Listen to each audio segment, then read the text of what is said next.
Lost in Translation is one of those films that I've always heard about, but just knew nothing about it other than it starring Bill Murray and Scarlett Johansson. This is one I came across at a small hole-in-the-wall record store that sells movies for 4 for $12, and in the mix was Lost in Translation, so I decided to jump on it. I have to admit that even though I've heard of this movie being brought up and generally well liked in the movie circles, it was just one that never really called me to put it in. That's what she said. I didn't know anything about it, but from the Blu-ray artwork, it was just something that never really caught my eye. I mainly picked it up due to just hearing about it and its cast. The film is written and directed by Sofia Coppola and follows two stories that intersect. One side of the coin is Bill Murray's character Bob Harris's story, an aged out movie star landing in Tokyo to do a suite of Suntory whiskey ads. The other is about Scarlett Johansson's character Charlotte, who is in Tokyo with her husband who is a photographer when he has an extensive stay of work in Japan. Both are staying in the same hotel and both haven't adjusted very well to the jet lag, so both find themselves at the same hotel bar until they strike up a very playful friendship.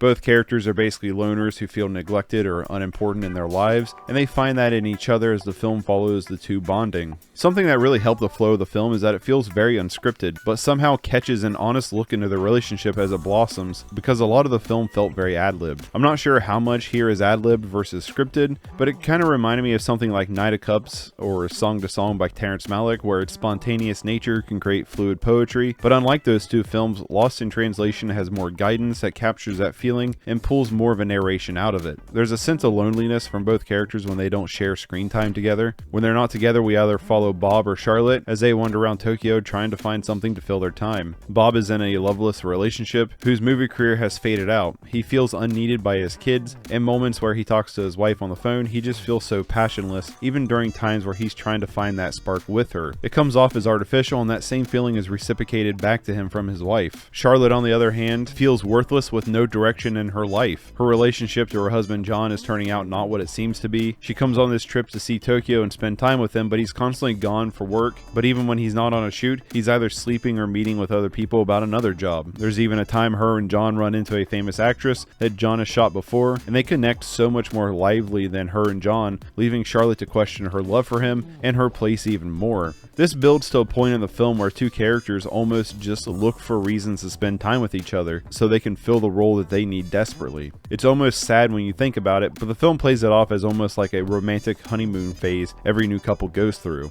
As you watch the film, you're not quite sure if they'll cheat on their spouses with each other, but the way the film conveys their characters, you almost hope that they do because it's clear they're better for each other than their current situations. There's a good amount of humor thrown throughout the film, but I was never really laughing out loud, but just rather found the film to be humorous. In terms of cinematography, it was good but rather unnoticeable for the most part. The same could be said with the editing and score. Musically, there's a lot here that feels like it's from its time period, that early 2000s skater punk rock kind of thing, and that's kind of most of the licensed music when it's used. It fits the era of the film but also seems to date it somewhat, if that makes sense. These though are without a doubt standout performances from both Bill Murray and Scarlett Johansson, who both just kill it here. And this is one of my favorites from Murray and definitely up there as one of my favorites from Johansson as well. This is a pretty easygoing film that you can either take at face value and get plenty out of it, or you can dig deeper into the characters' actions and also get a ton out of it. It's one of those films that may not present much additional information on a second watch, but probably has enough subtle moments to get something out of that second watch, even though this film is super enjoyable and totally worth multiple watches. Because these characters are so rich and deep, just to revisit their story will be fun on its own. This is one I was just honestly surprised by how much I got caught up into it. Sure, there's some elements I wish had a bit more flair to it, but there's nothing really bad here. I love the characters and the tone of the film carried throughout, and due to its light nature despite having some heavy themes, it would be a solid pick-me-up film to add into that genre rotation, and I'm giving this one a 9 out of 10.